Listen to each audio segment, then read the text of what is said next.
ঘণ্টা পর ঘণ্টা পেরোচ্ছে, এর মধ্যে তুরের জ্ঞান ফিরলেও আনানের অবস্থার গতিবেগ আগের মতো।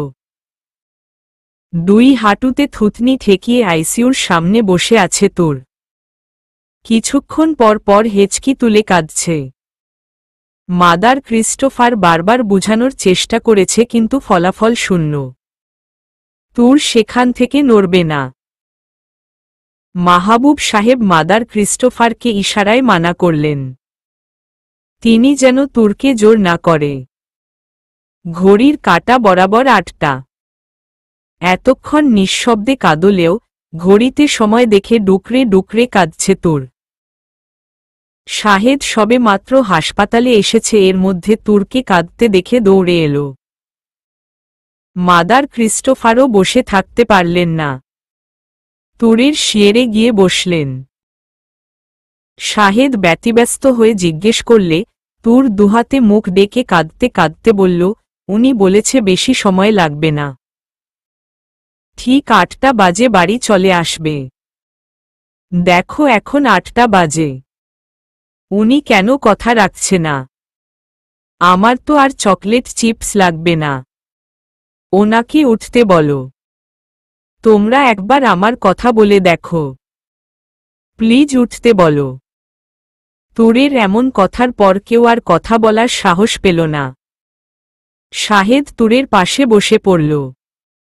এই মুহূর্তে স্যার নেই, তাই তুরের সকল প্রকার দায়িত্ব তার।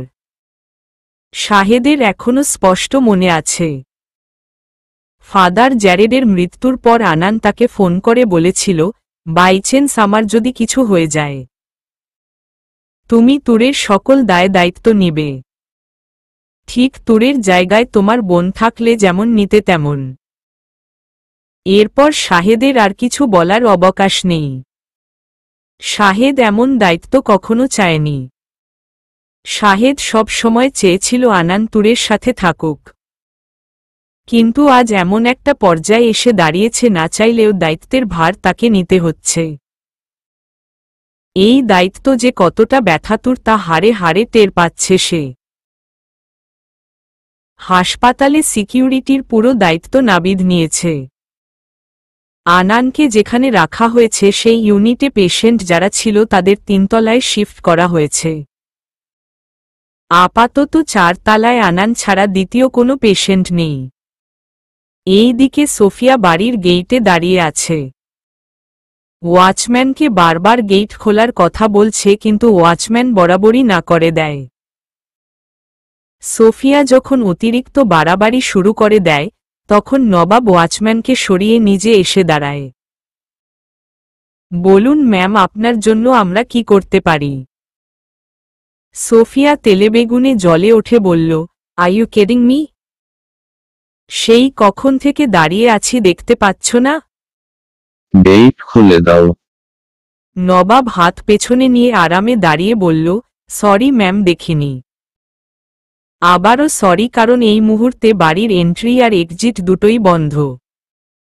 উপর থেকে অনুমতি না দিলেও গেট খোলা যাবে না। অনুমতি মাই ফুট। তুমি আমাকে দেখার পরেও গেট খুলছ না? সরি ম্যাম, উপর থেকে বলা হয়েছে প্রধানমন্ত্রী হলেও যাতে গেট না খুলি। সে ক্ষেত্রে আপনি খুবই তুচ্ছ। আমরা আপনার কোনো প্রকার হেল্প করতে পারব না। নবাবের কথা হিসহিসিয়ে উঠল সোফিয়া। যেমন মালিক তেমন তার পোষা কুকুর। নবাব মুচকি হেসে বলে, জি ম্যাম, তাই তো বিশ্বস্ত। নবাবের কথাগুলো সোফিয়ার গায়ে কাটার মতো ফুটছে। মোবাইল বের করে মাহবুব হাসানের নাম্বারে ডাক্তার ল করল। মাহবুব সাহেব মোবাইলে দিকে তাকিয়ে হাত মুঠ করে ফেলল। নেহাত শাহেদ মানা করেছে, নয়তো আজই একে পুঁতে ফেলত। মাহবুব সাহেব তৃতীয়বারের পর কল রিসিভ করে। বলল, হুম বলো। বাড়ি ঢোকার জন্য কি এখন পারমিশন নিতে হবে? গার্ডগুলো গেট খুলছে না, ওদের বলো গেট খুলে দিতে। সোফিয়ার চিবিয়ে চিবিয়ে বলা কথা শুনে বুঝতে পারছে এতক্ষণ গার্ডদের সাথে সোফিয়ার ভালোই ঝগড়া হয়েছে। মাহবুব সাহেব দায়সারা ভাব নিয়ে বলল, এতে আমার কিছুই করার নেই। বাড়ি যার তার অনুমতি ব্যতীত বাড়িতে ঢোকা নিষেধ। তাছাড়া তোমার তো বাড়ি না হলেও চলে। কোনো বন্ধু বান্ধবী থাকলে তাদের নিয়ে কিট্টি পার্টি করো। সোফিয়া দাঁতে দাঁত চেপে বলল, তুমি কি মজা করছো? না, আমি ওই রকম পরিস্থিতিতে নেই যে তোমার মতো অপ্রয়োজনীয় ব্যক্তির সাথে মজা করব। বাইদা ওই একটা কথা বলে রাখি, বাড়িটা আমার নয়, আনানের। সো তার অনুমতি ছাড়া তোমার বাড়িতে ঢোকা পসিবল না। আমি বললেও না। এই বলে মাহবুব সাহেব কল কেটে দিল। সোফিয়া ধুপধাপ পা ফেলে গাড়িতে উঠে বসল। তা দেখে নবাব কিটকিটিয়ে হাসছে। এতদিনে এই বেয়াদবোটাকে জব্দ করে বেশ ভালোই লাগছে। শাহেদ পুরো ব্যাপারটা মাহবুব সাহেবকে না জানালেও ব্যাপারটা অন্যভাবে বুঝিয়েছেন। সাহেব জানে ভিডিও ক্লিপটা এই মুহূর্তে মাহবুব সাহেবকে দেখালে পুরো ব্যাপারটা হাতের বাইরে চলে যাবে। আপাতত সবটা অজানা থাক। রাতের শেষ প্রহরে তুর উঠে দাঁড়ায়। শাহেদ বিনাবাককে তুরকে নিয়ে আনানের কেবিনের দিকে যায়। দরজার বাইরে আনানের নেমপ্লেট দেখে তুর পুরো নিশ্চুপ হয়ে গেছে। শাহেদ দরজা খুলে দিয়ে বলে, দেখো তুর, আমি জানি তুমি আনান স্যারের চিন্তায় এতটা ভেঙে পড়েছ। কিন্তু একটা কথা ভেবে দেখো, স্যার জেগে উঠে তোমাকে এই পরিস্থিতিতে দেখলে কেমন রিয়েক্ট করবে। তোমাকে তো তার খেয়াল রাখতে হবে। তুমি ভেঙে পড়লে কিভাবে কি হবে? প্লিজ বোন, নিজেকে সামলে নাও। তুর চোখ মুছে মাথা নেড়ে বলল, ঠিক আছে, কিন্তু আমাকে একবার দেখতে দাও।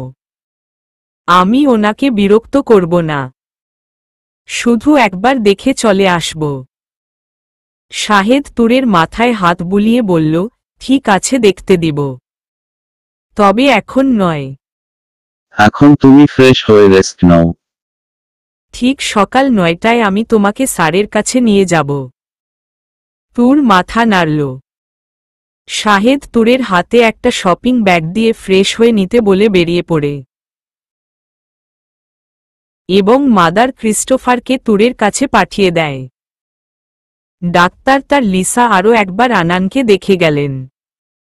আনানের ভাইটাল নরমাল, সবকিছু স্টেবল থাকার পরেও জ্ঞান ফিরছে না। ব্যাপারটা ক্রমশ লিসাকে চিন্তায় ফেলছে। লিসা আনানের সবগুলো রিপোর্ট নিয়ে নিজের কেবিনে ফিরে গেলেন। এই দিকে তুর মাদার ক্রিস্টোফারের কোলে মাথা রেখে আনানের কথা ভাবছে। শুরু থেকে শেষ অবধি সবটা ভাবতে ভাবতে চোখজোড়া পুনরায় ভিজে উঠল। চোখ বুজে নিল তুর। সেই দিন আনান যখন জিজ্ঞেস করেছিল তাকে ভালোবাসে কিনা, সেই প্রশ্নের উত্তরে তুর শুধু হুম বলেছিল। এই মুহূর্তে তুরের মনে হচ্ছে সেই প্রশ্নের উত্তর হবে ভালোবাসি। 24 ঘন্টা পেরিয়ে 48 ঘন্টা। অবস্থা আগের মতোই। মাহের পরের দিন সকালে চলে এসেছে। আপাতত পুলিশ ইনভেস্টিগেশনের ব্যাপারটা সে দেখছে। এইদিকে তুর আনানের হাত ধরে বসে আছে। তাকে এইখান থেকে নাড়ানোর সাহস কেউ করল না। 2 বার চেষ্টা করেছে, কিন্তু তুরের একটাই কথা, সে যাবে না। শেষে ডাক্তার তার লিসা হাল ছেড়ে দিল। এইদিকে ভোটের কার্যক্রম আগের মতো চলছে। আনানের জ্ঞান না ফেরার ব্যাপারটা কেউ জানে না। সবাই জানে আনান এখন কিছুটা সুস্থ আছে। কাল ভোট, এই নিয়ে সবার যত ব্যস্ততা। অ্যাক্সিডেন্টের পর থেকে বিপক্ষ দলের সাপোর্টার অনেকটাই কমে গেছে। সবাই ভাবছে প্রার্থী আনানকে মারার চেষ্টা করেছে। কেউ চাইবে না অ্যাটেম্পট টু মার্ডার কেসের আসামি ক্ষমতায় আসুক। আজানের শব্দ শুনে তুর আইসিইউ থেকে বেরিয়ে আনানের কেবিনে গিয়ে ওযু করে নামাজে দাঁড়ায়। এর মধ্যে আনান ধীরে ধীরে চোখ খুলে। তখন জুনায়েদ আনানকে মনিটর করছে। আনান হাত উঠিয়ে অক্সিজেন মাস্ক খুলতে চেষ্টা করে। জুনায়েদ কয়েক সেকেন্ডের জন্য ফ্রিজও হয়ে গেছে। কি করতে হবে সেটা যেন মাথায় ধরছে না। আনান পলক ঝাপটে কিছু বলতে নিবে তখন ডাক্তার তার লিসা আইসিইউতে প্রবেশ করে। আনানকে অক্সিজেন মাস্ক খোলার চেষ্টা করতে দেখে লিসা দৌড়ে এলো। ততক্ষণে জুনায়েদের সম্বিত ফেরে। লিসা আনানের অক্সিজেন মাস্ক খুলে দিয়ে মুচকি হাসে। জুনায়েদ লম্বা শ্বাস টেনে বলল, ওয়েলকাম ব্যাক স্যার। আনান চোখের ইশারায় ধন্যবাদ জানালো। ডাক্তার তার লিসা চেক আপ শেষ করে মুচকি হেসে বলল, finally out of danger. I must say doctor তার আনান আপনি খুব লাকি। আপনার জন্য দোয়া করার মতো মানুষের অভাব নেই। সবাই খুব বেশি টেন্সড ছিল, বিশেষ করে আপনার ওয়াইফ। বাই দা ওয়ে আমি বরং মাহবুব স্যারকে খবরটা দিয়ে আসি। গেট ওয়েল শুন। ডাক্তার তার লিসা বের হতেই আনান ইশারায় তুরের কথা জিজ্ঞেস করে। জুনায়েদ প্রথমে না বুঝলেও পরে ঠিকই বুঝে নেয় কার কথা বলছে। জুনায়েদ লম্বা শ্বাস টেনে হাসপাতালের পুরো ঘটনার পুনরাবৃত্তি করল। আনান বেশ চুপ করে শুনছে। জুনায়েদ বেরিয়ে বেস্ট 15-এর বাকিদের ইনফর্ম করে দেয়। এর মধ্যে আনানকে কেবিনে শিফট করা হয়। মাহবুব সাহেব আনানকে দেখে গেছেন। সবাই একে একে আনানকে দেখে গেলেও তুর একবারে জন্যেও এলো না। শাহেদ বেরিয়ে যাওয়ার সময় আনান মুখ ফুটে তুরের কথা জিজ্ঞেস করে। শাহেদ হেসে উঠে বলে, যার কথা বলছেন সে বিগত 1 ঘন্টা যাবৎ কান্না আটকানোর চেষ্টা করছে স্যার। তাকে কাঁদতে দেখলে আপনি চিন্তা করবেন এই জন্য চাইছে যেন চোখ থেকে পানি না বের হয়। কিন্তু সে চেয়েও পারছে না। তাই আপাতত কেবিনের বাইরে এক বক্স টিস্যু নিয়ে বসে আছে। আপনার সামনে আসার সাহস পাচ্ছে না। এই ভেবে যদি কোনো ক্ষতি হয়। শাহেদের কথা শুনে আনান ঠোঁট প্রসারিত করে হাসল। অতঃপর বলল, তাকে বলো আমি ডাক্তার ছি। এই মুহূর্তে না এলে বড় রকমের ক্ষতি হয়ে যাবে। শাহেদ মাথা চুলকে হাসতে হাসতে বেরিয়ে পড়ল। তুর হেঁচকি তুলে কাঁদছে। টিস্যু দিয়ে চেপে চেপে চোখ মুছছে কিন্তু তাও শেষ হচ্ছে না। শাহেদ তুরের এহেন কাজে হাসল। এই 2 দিনে তুর নিজের কি অবস্থা করেছে। যে মেয়েটা 1 সেকেন্ড মন খারাপ করে থাকতে পারে না, সে আজ 2 দিন ধরে লাগাতার চোখের পানি ফেলছে। আসলে ভালোবাসা অদ্ভুত, বড্ড বেশি অদ্ভুত। কখনো কাঁদায় তো কখনো হাসায়। শাহেদ তুরের হাত থেকে টিস্যু বক্সটা নিয়ে বলল, তাড়াতাড়ি ভেতরে যাও। স্যার তোমাকে ডাক্তার ছে। এই মুহূর্তে না গেলে স্যার উঠার চেষ্টা করবে, যা স্যারের জন্য মোটেও মঙ্গলময় না। শাহেদের কথা শেষ না হওয়ার আগে তুর উঠে দাঁড়ায়। গুটি গুটি পায়ে দরজা খুলে ভেতরে ঢুকে পড়ে। এতক্ষণ দরজার দিকে তাকিয়ে ব্যক্তিগত রমণীর অপেক্ষায় ছিল আনান। দরজা খুলে তুরকে ঢুকতে দেখে দৃষ্টি স্থির করে তাকিয়ে রয়।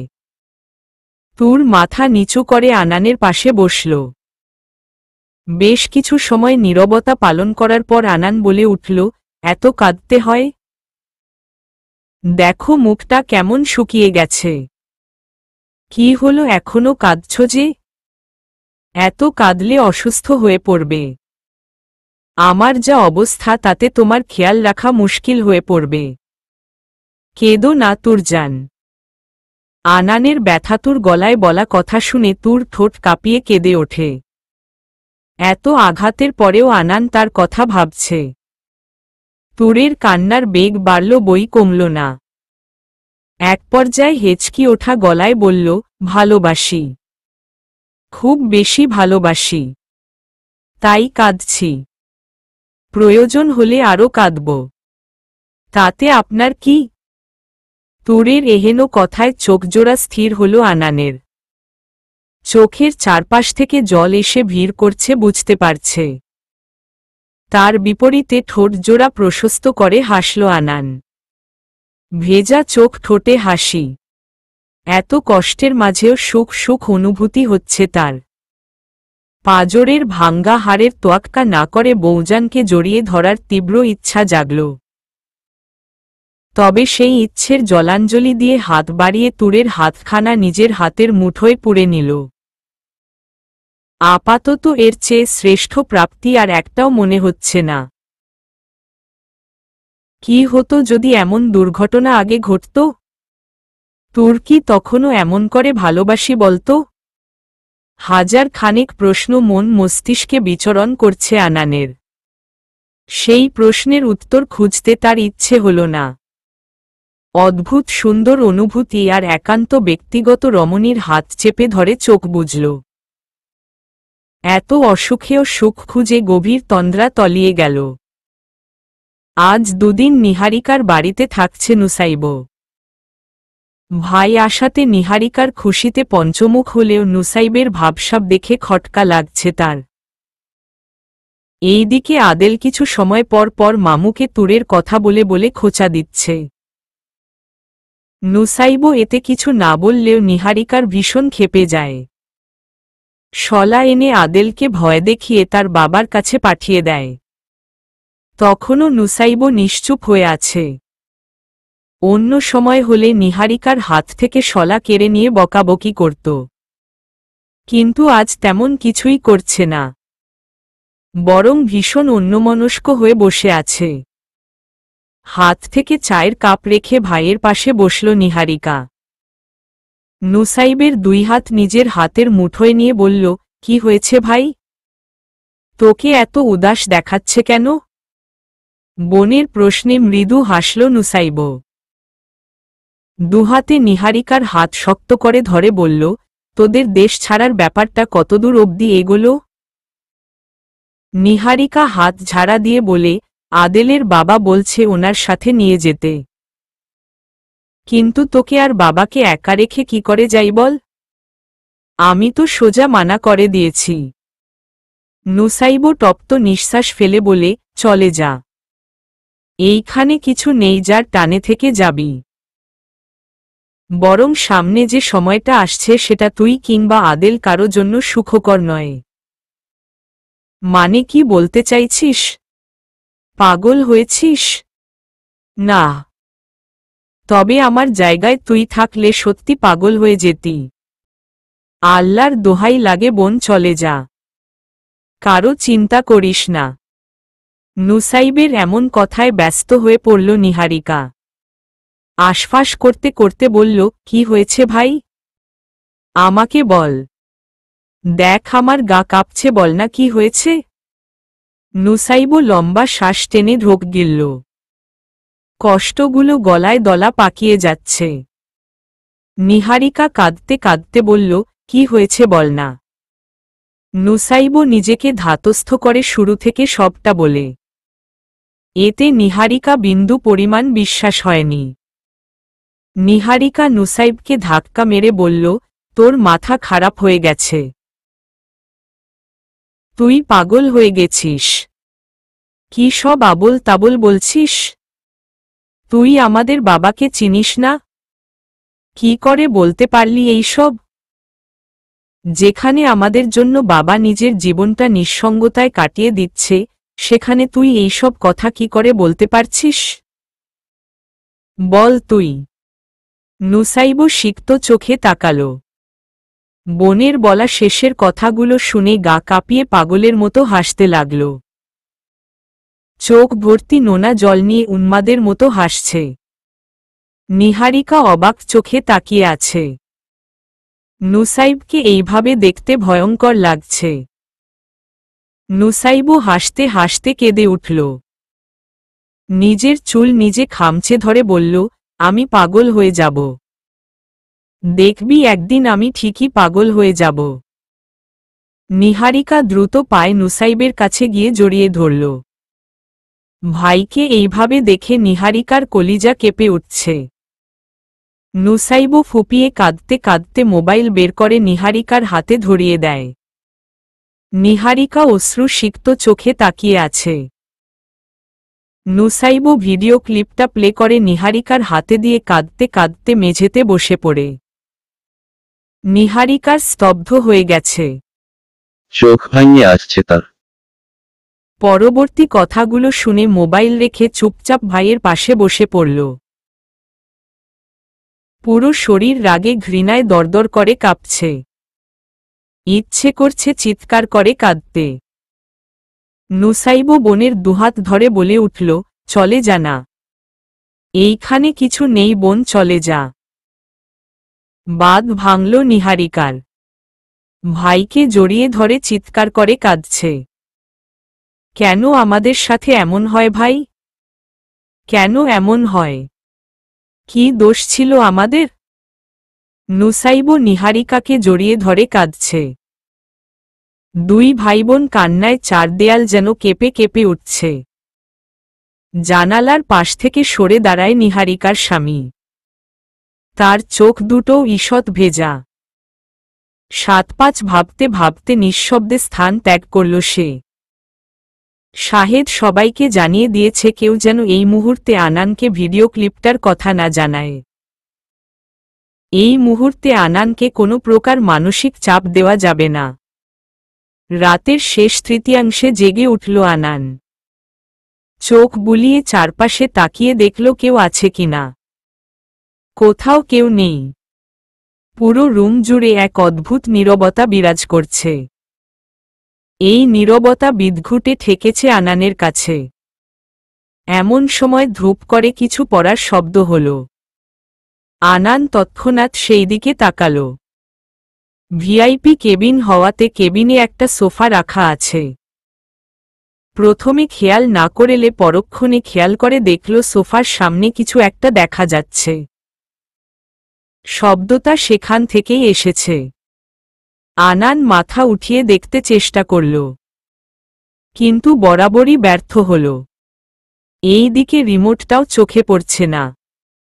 আনান হাত বাড়িয়ে ইমার্জেন্সি সুইচ প্রেস করে। হুড়মুড়িয়ে প্রবেশ করল শাহেদ। কিছু বলবে তার আগে আনান বলে উঠল, রিমোট কোথায়? বেড অ্যাডজাস্ট করতে পারছি না। সাহেব রিমোট খুঁজে আনানের হাতে দেয়। বেড অ্যাডজাস্ট করে আধশোয়া হয়ে বসল আনান। শাহেদ কিছু জিজ্ঞেস করবে তার আগে ভ্রুজোড়া গুটিয়ে জিজ্ঞেস করল, সোফায় কে ঘুমিয়েছিল? দেখো নিচে পড়ে গেছে। শাহেদ আনানের কথা শেষ হওয়ার আগে হুড়মুড়িয়ে সোফার সামনে গিয়ে দাঁড়ায়। সামনে থেকে টেবিল সরিয়ে তুরের মাথার নিচে হাত রাখে। তুর তখনও ঘুমোচ্ছে। আনান গলা খাকিয়ে বলল, কে? শাহেদ ফোঁস করে নিঃশ্বাস ফেলে তুরকে পাজা কোলে তুলে সোফায় শুইয়ে দিতে দিতে বলল, আমার বোন। আগে ওর জামাই পাগল ছিল। এখন জামাইয়ের শোকে সে পাগল হয়ে হাসপাতালে পড়ে আছে। শাহেদের কোলে তুরকে দেখে হা হয়ে তাকিয়ে আছে আনান। অবাক তার শেষ সীমানায় পৌঁছে গেছে। সোফায় তুর ছিল? পড়ার শব্দটা তাহলে? আনান ব্যস্ত হয়ে পড়ল। ও শিট! শাহেদ দেখো ব্যথা পেয়েছে কিনা। কত জোরে আওয়াজ হয়েছে জানো? কে বলেছে এইখানে থাকতে? তোমার কি মাথা খারাপ? ওকে বাড়ি পাঠালে না কেন? শাহেদ হাত উঠিয়ে বলল, থামুন স্যার, কথা বলবেন না।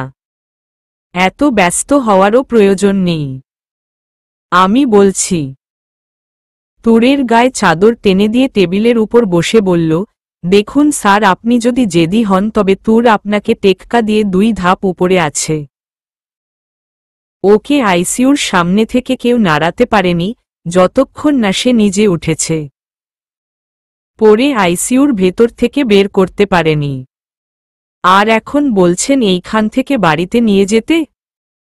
আপনি জানেন বাড়ি থেকে জামা কাপড় আনিয়ে আপনার চেম্বারটাকে রুম বানিয়ে ফেলেছে।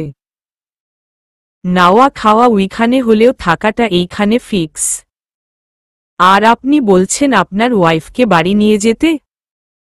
এই অবধি বেস্ট 15-এর এমন কেউ নেই যে তুরের হাতে ঝাড়ি খায়নি। ওই দিন নবাবকে ধাক্কা মেরে দুকদম পেছনে নিয়ে গেছে। তাও কি জন্য? শুধু আপনাকে দেখার জন্য হাসপাতালে আসবে বলে। এখন আপনি বলুন আমরা কি করব? সব শুনে তুরের দিকে তাকায় আনান। কেমন গভীর ঘুমে আচ্ছন্ন। মনে হচ্ছে কতকাল ঘুমায়নি সে। এই আদুরে চেহারা দেখলে কেউ বলবে, এইটুকুন মেয়ে এই কয়েকদিন এত এত কাণ্ড ঘটিয়েছে। আনান মৃদু হেসে বলল, একটা কাজ করো শাহেদ, তোমার বোনের সোফাটাকে আমার বেডের পাশে এনে দাও।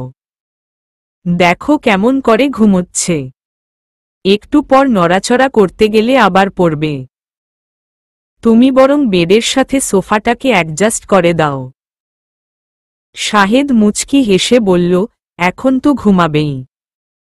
আপনার অ্যাক্সিডেন্টের পর থেকে দুচোখের পাতা এক করেনি। খাওয়া দাওয়া প্রায় ছেড়ে দিয়েছিল।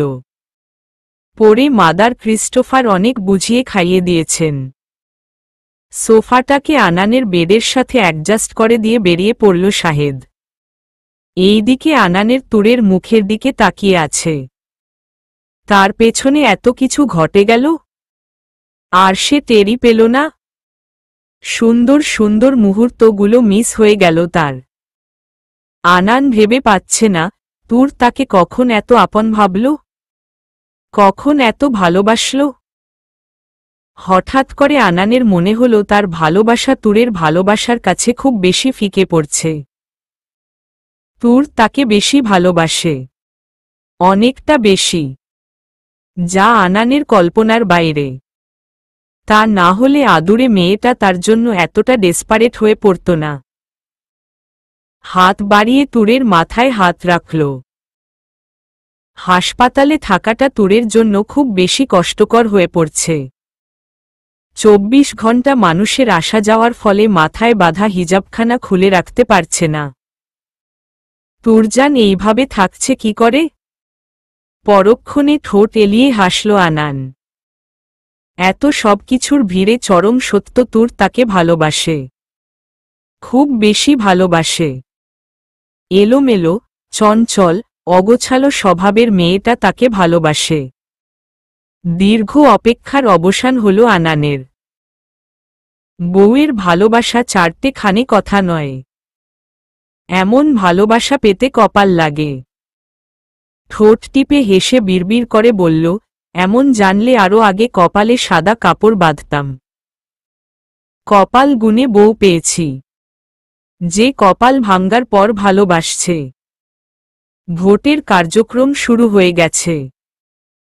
আনান হাসপাতালে থাকায় তার ভোটের কেন্দ্রগুলোর সম্পূর্ণ দায় দায়িত্ব বেস্ট 15 এবং মাহের পালন করছে। প্রতিটা কেন্দ্রের সুষ্ঠু নির্বাচন হচ্ছে কিনা সেটা দেখছে তারা। তুরকে ফ্রেশ হতে পাঠিয়ে দিয়ে সবগুলো রিপোর্ট চেক করছে আনান। সিটি স্ক্যান, এমআরআই আর এক্স-রে রিপোর্টগুলো খুঁটিয়ে খুঁটিয়ে দেখছে। সবগুলো রিপোর্ট দেখার পর নিউরোসার্জন লিসার ডাক্তার পড়ল। আনান লিসার সাথে সিটি স্ক্যান রিপোর্ট নিয়ে আলোচনা শেষে বলল, পরীক্ষাগুলো আবার করার ব্যবস্থা করতে। ডাক্তার তার লিসা রিপোর্টগুলো নিয়ে বেরিয়ে পড়ে। এর মধ্যে তুর নাস্তা সেরে আনানের কেবিনের দিকে আসার সময় লিসাকে বের হতে দেখে। এতে তুরের ভ্রু জোড়া আপনা আপনি সংকুচিত হয়ে ওঠে। তুর লিসার পাশ কাটিয়ে ভেতরে ঢুকে আনানের মুখামুখি বসে বলল, কি কথা হচ্ছিল? আপনি কি ভেবেছেন আমি কিছু বুঝি না? আমাকে বোকা পেয়ে কত কত মিথ্যে বলেছেন হিসেব আছে? তুরের হঠাৎ করা আক্রমণে ভ্যাবাচ্যাকা খেল আনান। কি মিথ্যা বলেছে সেটাই মনে পড়ছে না। তাই জিজ্ঞেস করল, কিসের মিথ্যা তুর? তুর দুহাত ভাঁজ করে চোখ ছোট ছোট করে বলল, ডাক্তার তার লিসা অবিবাহিত। আর আপনি মিথ্যুক বলেছেন তার বিয়ে হয়ে গেছে। একবার সুস্থ হয়ে উঠুন, আমি আবার মাথা ফাটিয়ে হসপিটালে ভর্তি করিয়ে দিব। তখন আপনি আপনার লিসা বেবির সাথে আইসিইউতে সংসার পাতবেন। কোনো সমস্যা নেই। সে আপনার দুগাল হাত দিয়ে দেখবে, কখনো চোখ পরীক্ষা করবে, তো কখনো মাথায় পট্টি বেঁধে দিবে। বলি দেশে কি আর ডাক্তার তার নেই? এত বড় হাসপাতালে আপনার এই গোবরওয়ালা মাথার জন্য ডাক্তার তার লিসাকেই কেন আসতে হবে? আনানের মুখ থেকে কথা বের হচ্ছে না, শুধু হাঁ করে তাকিয়ে আছে। বউয়ের এমন বদলানো রূপ হম হচ্ছে না, বড্ড বেশি বউ বউ লাগছে তাকে। আচ্ছা, বউটা হুট করে সংসারী হয়ে উঠল কেন? দুপুর হতে না হতে সবাই নিজেদের কাজে ব্যস্ত হয়ে পড়ল। নির্বাচনের কারণে যাতায়াত সমস্যা, তাই মাদার ক্রিস্টোফার আজ আর হসপিটালে আসেনি। যদিও নেই তাই তোর একা। আনান আছে, তাও সে একা। সোফায় হাত পা গুটিয়ে বসে আছে। এইদিকে আনান কখনো আর চোখে তুরকে দেখছে, তো কখনো সরাসরি। তবে তুরের পাত্তা দেওয়া তো দূরের কথা, এই কক্ষে যে সে ছাড়াও কেউ একজন আছে সেটা যেন তুর মানতে নারাজ। তুর চ্যানেল পাল্টাতে পাল্টাতে নিকোলোডিয়ান এনে রাখল। সেখানে মনোযোগ দিয়ে কার্টুন দেখছে। তার ঠিক 2 হাত দূরত্বে বসে আনান হা হুতাশ করে মরছে। আসলে লোকে ঠিকই বলে, নারী কঠিন পরিস্থিতিতেও বরের ভাগ কাউকে দিতে চায় না, তদ্রূপ সেই পরিস্থিতিতে শাস্তি দিতেও দ্বিধাবোধ। বর মরা হোক কিংবা আধমরা, অধিকার তাদেরই থাকতে হবে। এইবার দুনিয়া চুলোয় যাক, তাদের তেমন কিছু যায় আসে না। প্রতিটা কেন্দ্রের ভোট সুষ্ঠুভাবে হচ্ছে। হবেই বা না কেন? এমনিতেই আনানের অ্যাক্সিডেন্টের প্রাইম সাসপেক্ট হিসেবে বিপক্ষ দলের এমপি পদপ্রার্থীকে রাখা হয়েছে। এইবার যদি কেন্দ্রে গণ্ডগোল করে তবে সন্দেহটা বিশ্বাসে বদলাতে সময় লাগবে না। অন্যদিকে পুলিশ এখনও ফাদার জ্যারেডের খুনের আসামি খুঁজতে ব্যস্ত। ইনভেস্টিগেশনের সময় ফাদার জ্যারেডের অফিস রুমে হিডেন ক্যামেরা খুঁজে পাওয়া যায়, যেটাতে পুরো ঘটনা রেকর্ড হয়। কখন, কিভাবে খুন করা হয়েছে। নাইট ভিশন ক্যামেরা হলেও খুনিদের মুখে মাস্ক লাগিয়ে রাখার দরুন কাউকে চেনা যায়নি। পরে মাদার ক্রিস্টোফার কাছ থেকে চার্চ এবং স্কুলের স্টাফ ইনফরমেশন ঘেটে বের করা হয়। সব ঠিক থাকলেও আগের পরিষ্কার পরিচ্ছন্ন কর্মী 2 জনকে খুঁজে না পাওয়া এবং নতুনদের হঠাৎ আগমনের ব্যাপারটায় পুরো ঘটনা ক্লিয়ার হয়ে যায়। পরে জানতে পারা যায় আগের পরিষ্কার পরিচ্ছন্ন কর্মীদের পরিবারের ক্ষতি করার হুমকি দিয়ে তাদের সেখান থেকে সরিয়ে দেয়। পুরো ইনভেস্টিগেশন জুড়ে সাদাব শুধু টিম লিডাক্তারদের ফলো করতে ব্যস্ত ছিল। এছাড়া তার আর কিছুই করার ছিল না, কারণ এই কেস অনেক আগেই ক্লোজ হয়ে গেছে। এনামুল হক অন্য ছক কষছে। এইভাবে যেহেতু হয়নি, কিভাবে হবে সেটাই ভাবছে। বাবার কুঁচকে রাখা ভ্রু আর ঈষৎ ফাঁকঠোঁট দেখে দীর্ঘশ্বাস ফেলল নুসাইব। যে ধ্বংসলীলায় মেতেছে তার বাবা আধেও কি এর শেষ আছে? নুসাইব লম্বা শ্বাস টেনে দরজা থেকে সরে গেল। জীবনটা এত বিদঘুটে অনুভূতি আর তিক্ততায় পূর্ণ হবে তা কখনো কল্পনা করেনি সে। হঠাৎ করে সৃষ্টিকর্তার উপর তীব্র অভিমান হল নুসাইবের। তবে তার জীবনের ঘটে যাওয়া ঘটনা নিয়ে নয়, বরং তার মায়ের সাথে কেন তাকেও নিয়ে গেল না সেই নিয়ে অভিমান। গোসল সেরে বেরোয় তুর। সব ঠিক থাকলেও চুল মুছতে গিয়ে শুকনো জামাকাপড় পুনরায় ভিজিয়ে ফেলেছে। শেষে সেই জামাকাপড় নিয়ে চুল শুকানোর যুদ্ধে লেগে পড়ে। প্রায় 40 মিনিট সময় ব্যয় করে হেয়ার ড্রায়ার দিয়ে চুল শুকায়। এর মধ্যে দরজায় কড়া নাড়ছে কেউ। তুর বিরক্তে চোখ মুখ কুঁচকে ফেলল। ঘড়িতে তখন বরাবর 2টো। তুর জানে লাঞ্চ রেডি, তাই কেউ ডাক্তারতে এসেছে। তুর দরজার সামনে দাঁড়িয়ে 20 মিনিট সময় লাগবে বলে সরে দাঁড়ায়।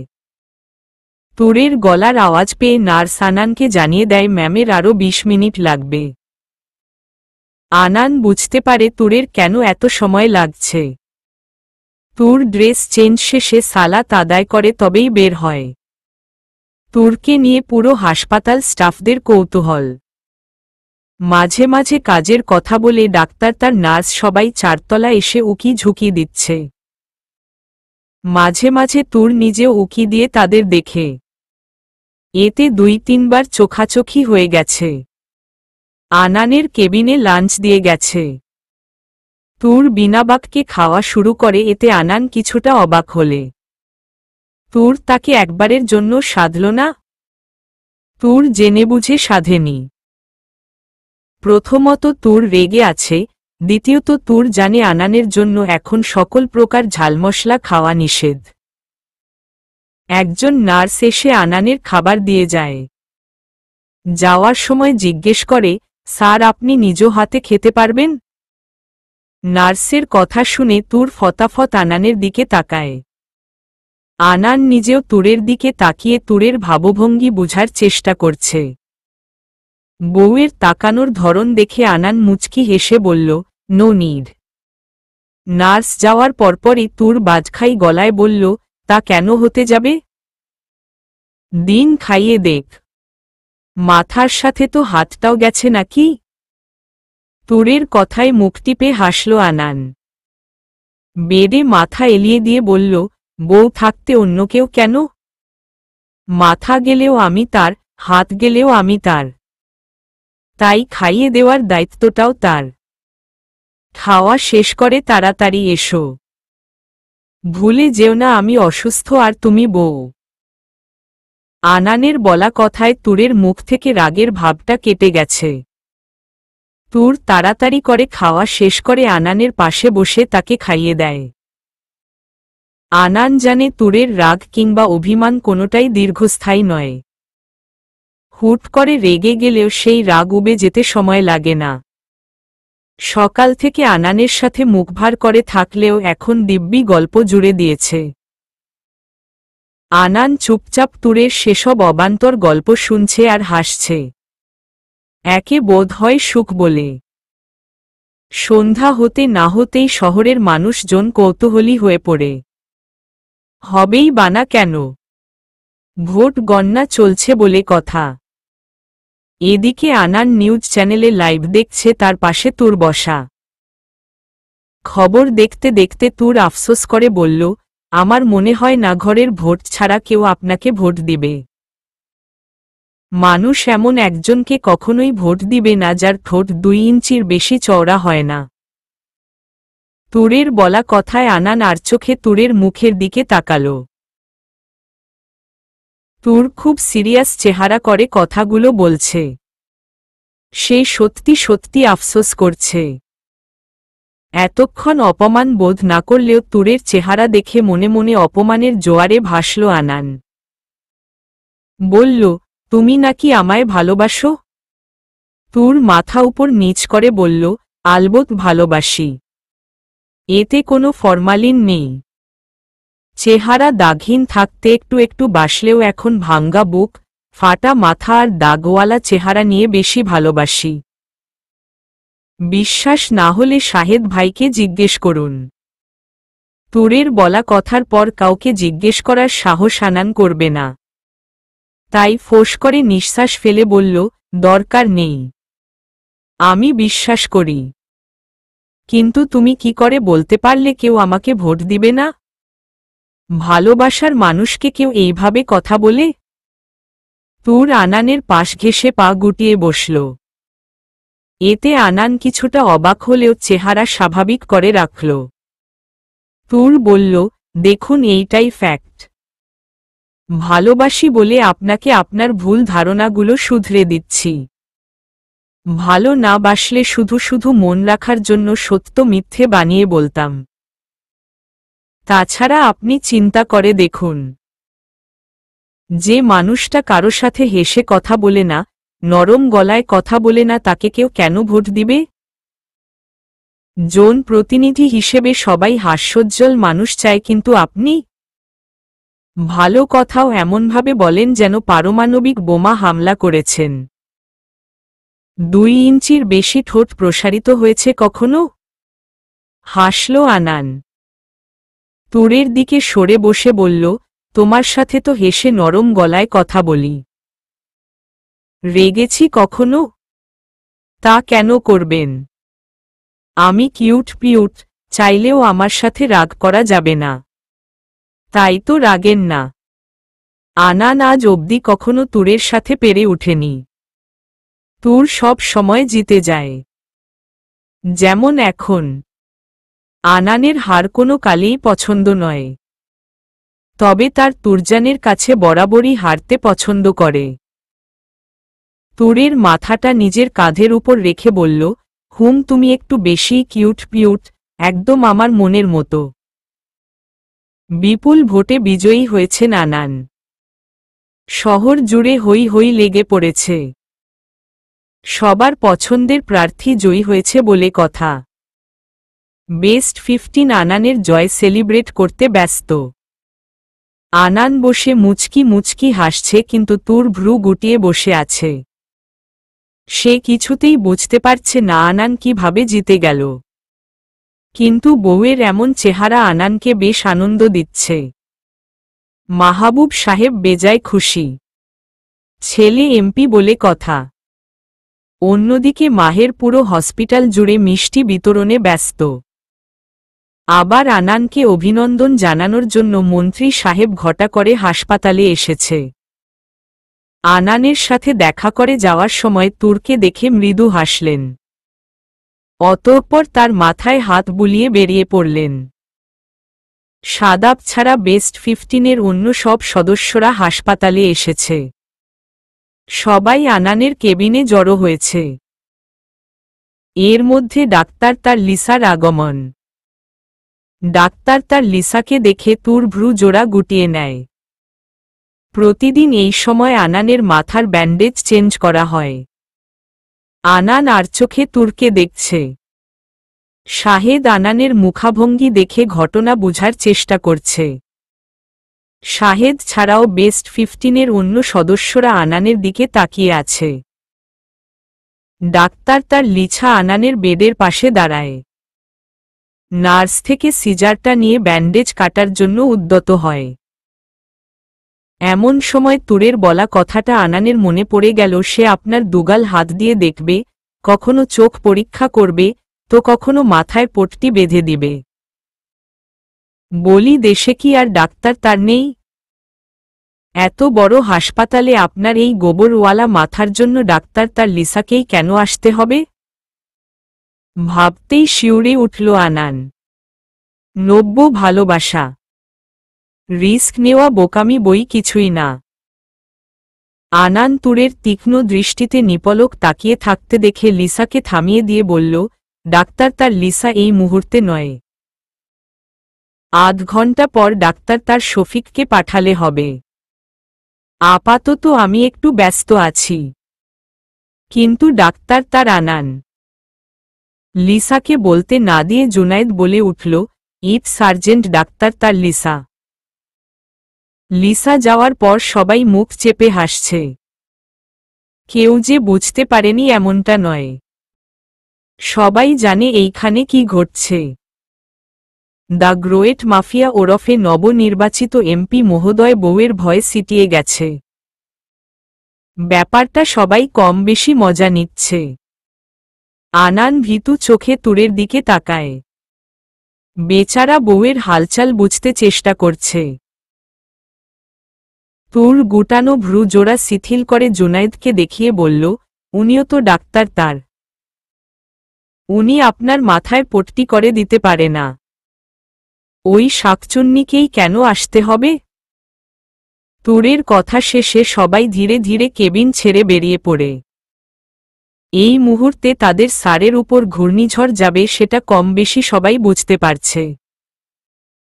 তবে তুরের এমন ব্যবহারে কেউ অবাক নয়। বেস্ট 15-এর সবাই দেখেছে তুর আনানকে ঠিক কতটা ভালোবাসে। সে ক্ষেত্রে তুরের এই ব্যবহার ভুল নয়।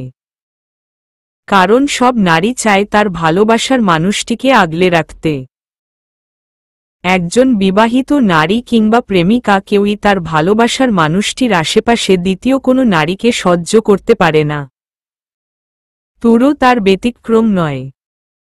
আনান চুপচাপ বসে আছে।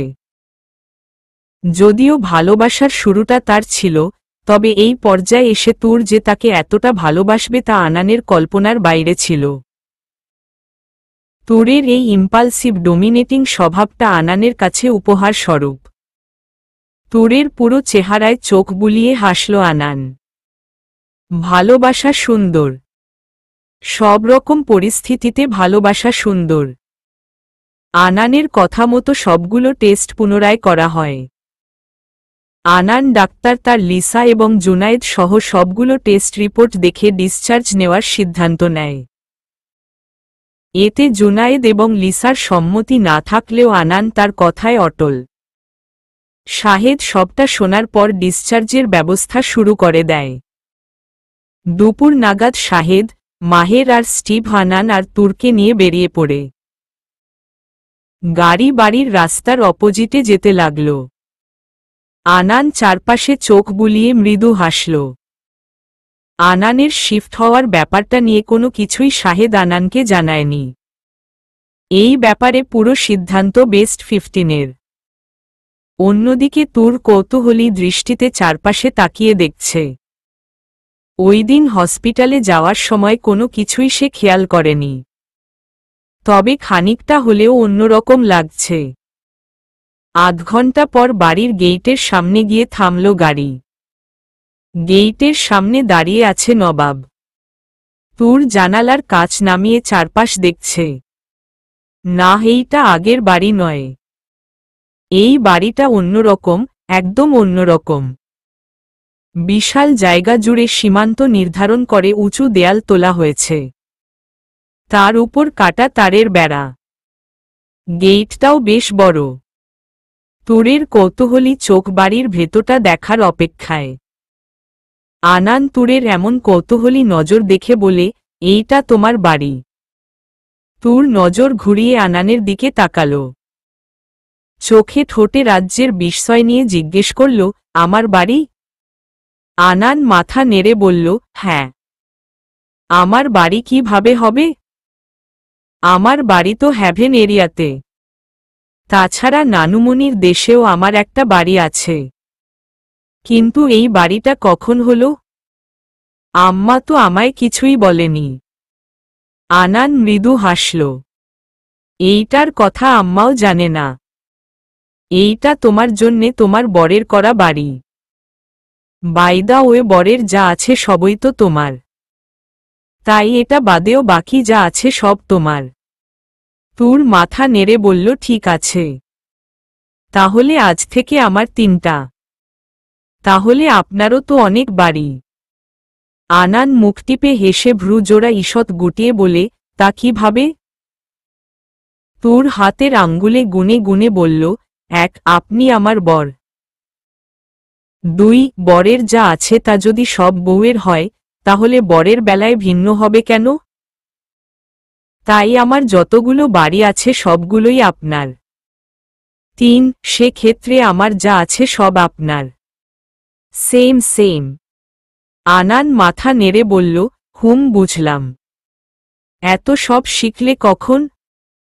তুর ফিসফিসিয়ে বলল, ইউ নো হোয়াট? আইম 18+, আমি সব জানি।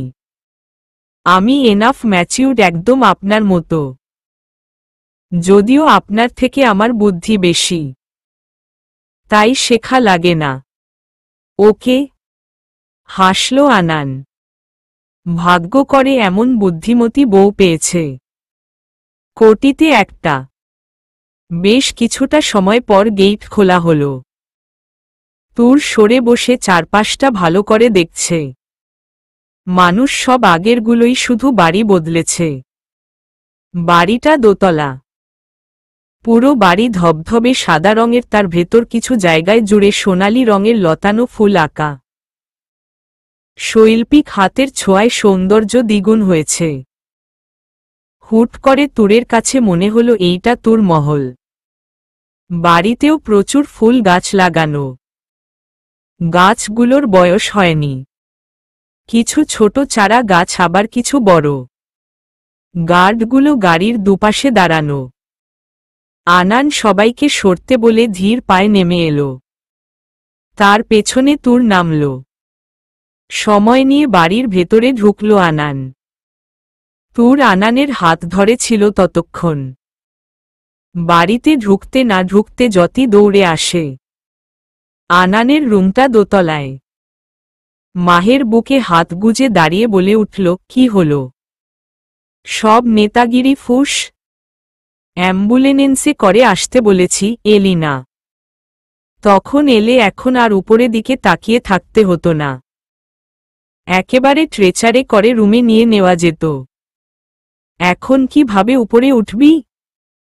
পেছনে দাঁড়িয়ে শাহেদ আর স্টিভ হাসছে। তুর ভ্রু জোড়া গুটিয়ে তাকিয়ে আছে। আনান বিরক্তে চোখ মুখ কুঁচকে ফেলল। বলল, মুখ বন্ধ কর মাহের। মাথা ফেটেছে পানা। পাশ থেকে তুর বলে উঠে, বুকের কথা ভুলে গেছেন? ওটাও তো ভাঙ্গা। শাহেদ আর স্টিভ দৌড়ে বাড়ির বাইরে চলে গেছে। দুইজনের হাসি চেপে রাখা কঠিন হয়ে পড়েছে। এই দিকে মাহের কিটকিটিয়ে হাসছে। আনান দুঃখী চেহারা করে তুরের দিকে তাকিয়ে বলল, বলা প্রয়োজন ছিল? ভাঙা বুক নিয়েও দোষ ধরছ? তুর আনানের হাত ধরে সিঁড়ির দিকে যেতে যেতে ফিসফিস করে বলল, বউ তো তাই। নাটকে দেখেছি বউরা বরের দোষগুলো সব সময় এড়িয়ে চলে। পরে বর পেয়ে বসে শেষে লিছা শাকচুন্নির মতো একটা শাকচুন্নি ধরে চলে যায়। তাই তো আমি কোনো প্রকার রিস্ক নিচ্ছি না। তুরের কথা শুনে হাসল আনান। নিজেও তুরক মতো ফিসফিস করে বলল, are you obsessed with me? তুর চারবার ঘন ঘন মাথা নেড়ে বলল, ইয়েস। টোনাটুর ফিসফিসিয়ে কথা বলা দেখে গলা ঝেড়ে এটেনশন পাওয়ার চেষ্টা করল মাহের। যদিও কাজ কিছুই হল না। শাহেদ আর স্টিভ আনানের ব্যাগ প্যাক নিয়ে এলো।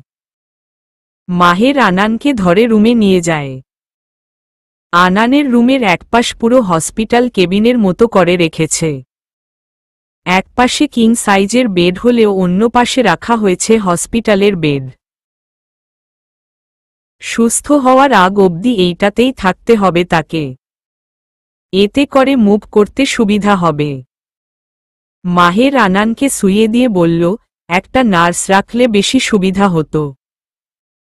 আনান মোবাইল ঘাঁটতে ঘাঁটতে বলে, আগে বিয়ে কর তারপর বুঝবি।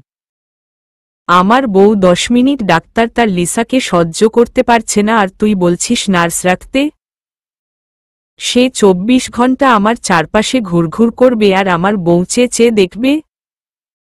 প্রথমত, আমার মাথা ফাটাবে। দ্বিতীয়ত, আমাকে রেখে মায়ের বাড়ি চলে যাবে। যেই বউ বুঝিয়ে সুঝিয়ে রাখার মতো সময় দিবে না। মাহের মুখ টিপে হাসল। তাহলে মেয়ে নার্স বাদ দিয়ে মাহেরকে বলতে না দিয়ে আনান বলে উঠল, ইম্পসিবল। এত পুরুষ মানুষের ভেতর থাকতে তুরের অসুবিধা হচ্ছে দেখে বাড়িতে চলে এসেছি আর তুই বলছিস এইখানে আরেকজনকে এনে রাখতে? কখনো সম্ভব নয়। মাহের টিপ্পনি কেটে বলল, কালে কালে কত কি দেখব। এত প্রেম সহ্য হচ্ছে না। হাসল আনান। একটা সময় সেও এইভাবে বলত। কিন্তু এখন ঠিকই কারো মায়ার মায়াজালে জড়িয়ে গেছে। বাড়ির বাইরে মাথা নিচু করে দাঁড়িয়ে আছে তুর। তার সামনে নবাব দাঁড়ানো। নবাব বুঝতে পারছে না কেন তুর এমন করে আছে। খানিক বাদে তুর রিনরিনে গলায় বলে, ওই দিনের জন্য সরি ভাইয়া। আমি আসলে বুঝতে পারিনি। আসলে আমার মাথা কাজ করছিল না। তাই তো এত খারাপ ব্যবহার করে ফেলেছি। তোমাকে ধাক্কাও দিয়েছি। এর জন্য আমি খুব বেশি লজ্জিত। প্লিজ আমাকে মাফ করে দাও। আই প্রমিস আর কখনো এমন হবে না। নবাব বরফের ন্যায় জমে গেছে। তুর তার কাছে মাফ চাইছে? ব্যাপারটা তার হম হচ্ছে না। হবেই বা কি করে? যে মাফ চাইছে তার বরের টাকায় নবাবের সংসার চলে। নবাবকে চুপ করে থাকতে দেখে তুর মাথা তুলে তাকাল। নবাব তখনও অবিশ্বাস্য নজরে তাকিয়ে আছে। তুরের ভীষণ মন খারাপ হল। তুর ঠোঁট ফুলিয়ে নবাবের শার্টের কোনা ধরে বলল, ভাইয়া সরি তো, আর কখনো এমন হবে না। নবাবের সম্বিত ফেরে। শেষ বাবা মারা যাওয়ার পর কেঁদেছে নবাব। এরপর তার চোখ জোড়া কখনো ভেজেনি। আজ তুরের ব্যবহারে তার চোখ ভিজতে বাধ্য হল। চাকরি সূত্রে অনেক জায়গায় থেকেছে, ভুল হোক কিংবা না হোক, সব জায়গায় কম বেশি তুচ্ছ তাচ্ছিল্য করেছে সবাই। সম্মান জিনিসটা তার ভাগে কমই পড়েছে। মানুষ হিসেবে অস্তিত্ব বিলীন হওয়ার জোগাড়। কিন্তু আজ তুরের ব্যবহার দেখে নবাবের কাছে মনে হচ্ছে সেও মানুষ, তারও একটা অস্তিত্ব আছে যাকে সম্মান করা যায়। তুরের প্রতি নবাবের স্নেহটা দ্বিগুণ হয়ে গেছে। নবাব ভেজা চোখজোড়া মুছে তুরের মাথায় স্নেহ ভরা হাত বুলিয়ে বলল, সরি বলতে হবে না, আমি একটুও রেগে নেই। যে আমাকে ভাইয়া ডাক্তার তার উপর রেগে থাকা যায়? উহু, মোটেও না। তুর চিকচিক করা চোখে হাসল। মনে হচ্ছে মন থেকে বড় একটা পাথর সরে গেছে। ছোট থেকে যে শিক্ষায় বড় হয়েছে তাতে কখনো তুরকে বড়দের অসম্মান করা শেখায়নি।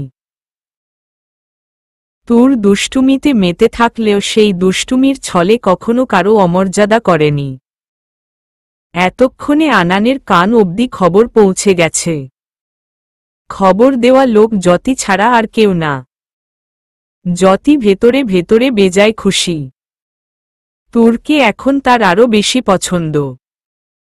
আনান চুপচাপ বসে আছে। মাঝে মাঝে তুরের ব্যবহারে অবাক হয় আনান, যেমন এখন হল।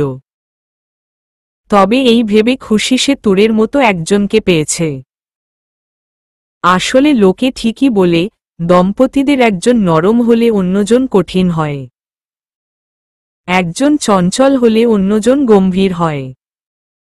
ঠিক যেমনটা তুর আর আনান। সপ্তাহ পেরোয়। সোফিয়া আনানের ডিসচার্জের দিন বাড়ি ফেরার অনুমতি পেয়েছে। তবে বাড়ির পরিবেশ অনেকটা বদলে গেছে। গার্ড ভর্তি বাড়িটা খালি। পুরো বাড়িতে একটা মাত্র দারোয়ান রাখা। জ্যোতি নেই, আছে শুধু মাজেদা খালা। জ্যোতির জায়গায় নতুন একজন সার্ভেন্ট রাখা হয়েছে। সোফিয়ার কাছে ব্যাপারটা প্রথমে অদ্ভুত লাগলেও পরক্ষণে বুঝতে পারে তুর আর আনান্ড কেউই বাড়ি নেই, যার দরুন তাদের ঘিরে থাকা লোকগুলোও নেই। তুর আনানের সম্পর্কের উন্নতি অনেকটাই হয়েছে। তুর এখন আনানের সম্পূর্ণ খেয়াল রাখছে। সকাল থেকে রাত অবধি আনানের সুবিধা অসুবিধাগুলো খুঁটিয়ে দেখছে তুর। ডাক্তার তার এসে শুধু ব্যান্ডেজ চেঞ্জ করে দেয়। তাছাড়া সবটাই তুরের দায়িত্বে। এইদিকে আনান পুরো সময়টা লুফে নিতে ব্যস্ত। বউয়ের যত্ন পেতে কোনো সুযোগ সে হাত ছাড়া করছে না। আনানের মাঝে তুর নিজেকে অনেকটাই ব্যস্ত করে ফেলেছে। তীব্র মায় জড়িয়ে নিয়েছে নিজেকে। যে মেয়েটা নিজের যত্ন নিতে হিমশিম খায় সে এখন অন্য একজনের যত্ন নিচ্ছে, ব্যাপারটা অবাক করার মতো। নিজের সাথে অন্যজনের খেয়াল রাখছে সে। মাদার ক্রিস্টোফার আনানকে দেখতে এসেছিল। তখন তুর কেবল তাকে ভাত খাইয়ে দিচ্ছে। ব্যাপারটায় মাদার ক্রিস্টোফার প্রথমে অবাক হলেও পরক্ষণে অনেকটাই খুশি হন। তুর অবুঝ কিংবা বাচ্চা স্বভাবের নয়, বরং সংসারীয়। সে তার নিজের সংসার সামলাতে ব্যস্ত। ব্যাপারটা মাদার ক্রিস্টোফারের কাছে কতটা খুশির সেটা বলে বোঝানো মুশকিল। এর মধ্যে কেটে গেল আরও 2 দিন। খাওয়া দাওয়া শেষে আনানের পাশ ঘেঁষে বসল তুর। আনান হাত বাড়িয়ে তুরকে নিজের দিকে টেনে তুরের মাথাটা নিজের কাঁধে রাখল। তুর মুচকি হেসে টিভি দেখায় ব্যস্ত। কি মনে করে নিউজ চ্যানেল দিল কে জানে। আনান নিজেও প্রস্তুত ছিল না। ফাদার জ্যারেডের খুন এবং খুনের আসামি নিয়ে নিউজ ডেস্কে খবর পড়ছে।